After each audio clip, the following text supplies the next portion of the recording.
বিসমিল্লাহির রহমানির রহিম। প্রিয় শিক্ষার্থী বন্ধুরা, আসসালামু আলাইকুম ওয়া রাহমাতুল্লাহি ওয়া বারাকাতুহু।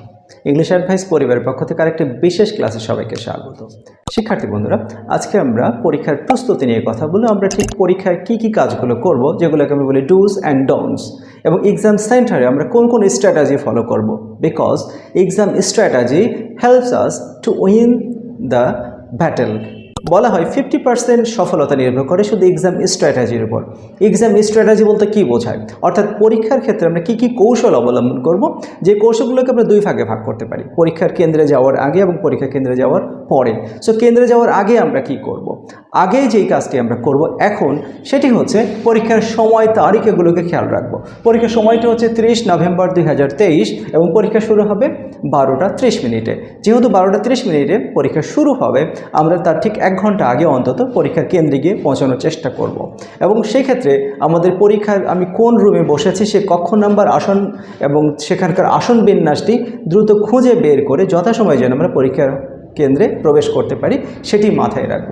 এরপরে যে কাজটি আমাদের মাথায় রাখতে হবে সেটি হচ্ছে আমাদের প্রয়োজনীয় যে জিনিসপত্রগুলো আমাদের পরীক্ষার জন্য ভীষণই জরুরি, যেমন আমাদের পেন, পেন্সিল এবং স্কেল, সাথে অ্যাডমিট কার্ড, রেজিস্ট্রেশন কার্ড এবং মানি, প্রয়োজনীয় ভাড়ার যে টাকা পয়সা। সো এই প্রয়োজনীয় জিনিসগুলো আমরা আগেই আমাদের গুছিয়ে রাখবো। এবং এইবারের নতুন ডেভেলপমেন্ট হচ্ছে আমাদের পরীক্ষার কেন্দ্রে অনলাইনে আমাদের উপস্থিতি কাউন্ট করা হচ্ছে। যেমন ফার্স্ট ইয়ারে যারা পরীক্ষায় বসেছে তারা দেখেছো রেজিস্ট্রেশন কার্ড এবং অ্যাডমিট কার্ডে যে কিউআর কোডটি আছে, এই কোডটি স্যার স্ক্যান করে নেবেন পরীক্ষার হলেই, এবং সেইখান থেকেই আমাদের পরীক্ষার উপস্থিতিটি আমাদের ন্যাশনাল ইউনিভার্সিটির ডাটা বেজে চলে যাবে। সুতরাং আমরা যখন কোড ফাইল যেগুলো আমরা ব্যবহার করে থাকি অ্যাডমিট এবং রেজিস্ট্রেশন কার্ডের জন্য, সেটি আমরা চেষ্টা করব ট্রান্সপারেন্ট অর্থাৎ স্বচ্ছ কোড ফাইল ব্যবহার করব, ফাইল যাতে আমরা অ্যাডমিট কার্ড এবং রেজিস্ট্রেশন কার্ড তার ভিতরে রেখেই স্যার কিউআর কোডটি স্ক্যান করে নিতে পারেন, সেটি মাথায় রাখবো। সো শিক্ষার্থী বন্ধুরা, আমাদের প্রয়োজনীয় জিনিসপত্র নিয়ে আমরা যথাসময় অর্থাৎ পরীক্ষা শুরু হওয়ার ঠিক 1 ঘন্টা আগে আমরা পরীক্ষার কেন্দ্রে পৌঁছে যাব। তারপরে আমরা যখন উত্তরপত্র পাবো, উত্তরপত্রে পাওয়ার পর আমাদের স্যার উত্তরপত্র দেবেন এবং সাথে অ্যাটেন্ডেন্স শিট দেবেন।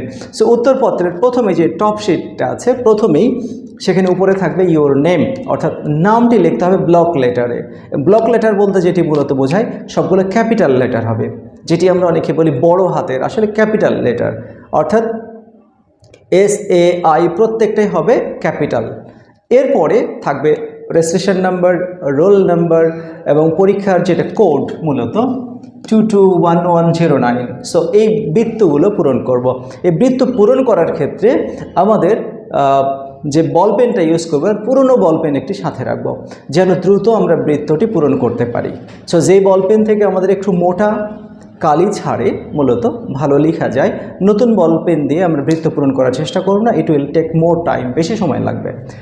এবং আমরা যখন খাতার ভিতরে উত্তরপত্রে আমরা স্কেল দিয়ে যখন আমরা করব, সেটা 1 ইঞ্চ পরিমাণ টপ অ্যান্ড লেফটে, অর্থাৎ উত্তরপত্রের ঠিক টপে এবং লেফটে আমরা 1 ইঞ্চ পরিমাণ অন্তত 1 স্কেল পরিমাণ জায়গা ফাঁকা রাখবো, এবং এই জায়গাটি স্যারের জন্য, স্যার এখানে আমাদের মার্কিং করে থাকেন।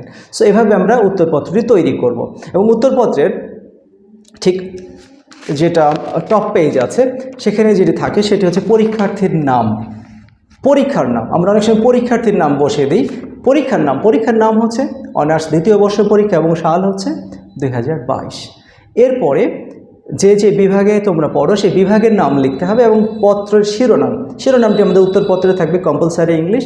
সো এভাবে প্রয়োজনীয় তথ্য আমরা উত্তরপত্রে পূরণ করার পরে আমাদের যে অ্যাটেন্ডেন্স শিট পাবো একটি, সেই অ্যাটেন্ডেন্স শিটের আমাদের সাবজেক্ট কোড এবং সেই তারিখ পূরণ করে সিগনেচার দিয়ে স্যারকে জমা দেব।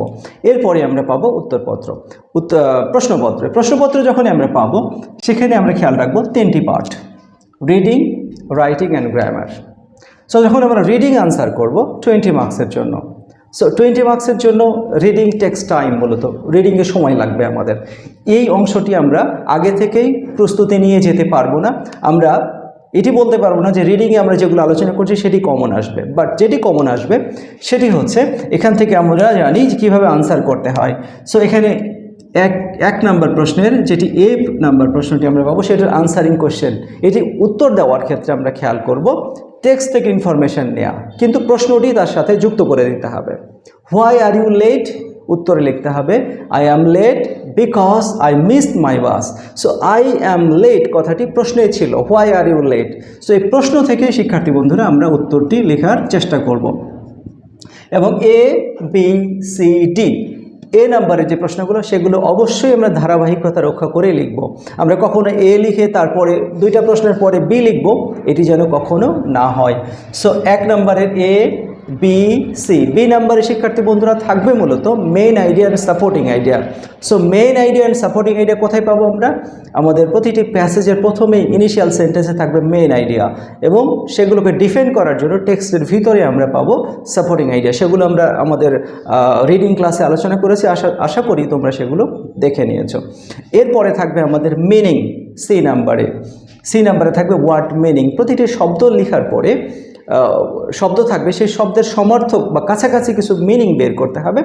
এরপরে সেটি দিয়ে যে গিভেন ওয়ার্ডটি আছে, মূল শব্দটি, সেটি দিয়ে বাক্য আমরা লিখব, এবং সেই শব্দটা অবশ্যই আমরা টেক্সটে পাবো।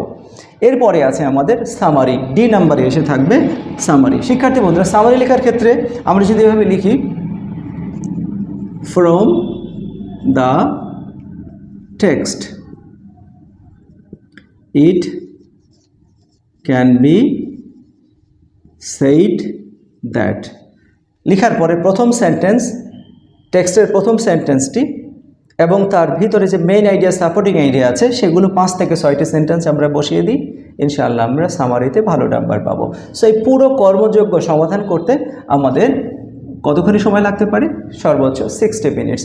আই থিঙ্ক আমরা আরও একটু কম সময়ে করতে পারি, 50 মিনিট যদি আমরা করি।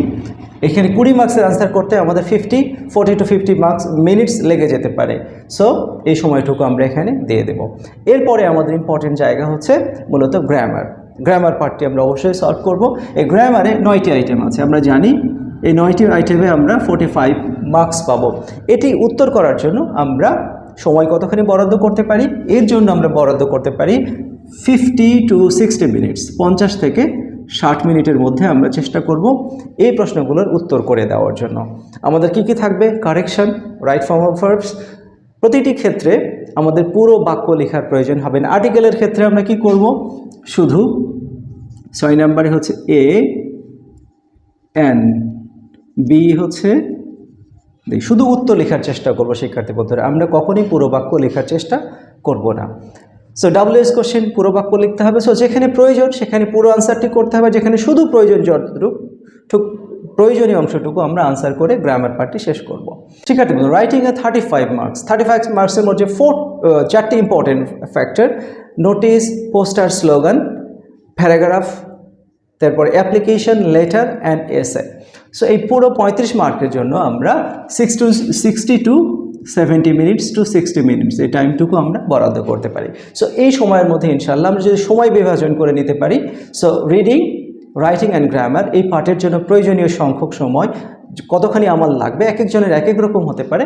সো আমরা সময় বিভাজন করে নেব এবং যথাসময়ে আমরা 100 মার্কসের আনসার করতে পারবো ইনশাআল্লাহ। সো শিক্ষার্থী বন্ধুরা, আমরা আগে থেকে সময়ের বিভাজন করব। আমরা কোন অংশটিকে কমন পাবো? আমরা গ্রামারগুলো, রুলসগুলো অবশ্যই কমন পাবো, আমরা রাইটিং কমন পাবো, কিন্তু আমরা রিডিং পার্ট এটি সবসময় যে টেক্সট পড়েছি সেটাই আসবে এমনটি হবে না। আমরা যে কোনো টেক্সট আসলে যেন main idea, supporting idea, answering question, summary এগুলো লিখতে পারি এবং একটি অ্যাপ্লিকেশন, প্যারাগ্রাফ, এসে লিখে আসতে পারি এবং গ্রামারগুলো আনসার করতে পারি, সেই দক্ষতা অর্জন করব এবং মেন্টালি প্রিপেয়ার্ড হব। থ্যাংক ইউ সবার জন্য, বেস্ট উইশেস এই পরীক্ষার জন্য। Thank you for joining our class.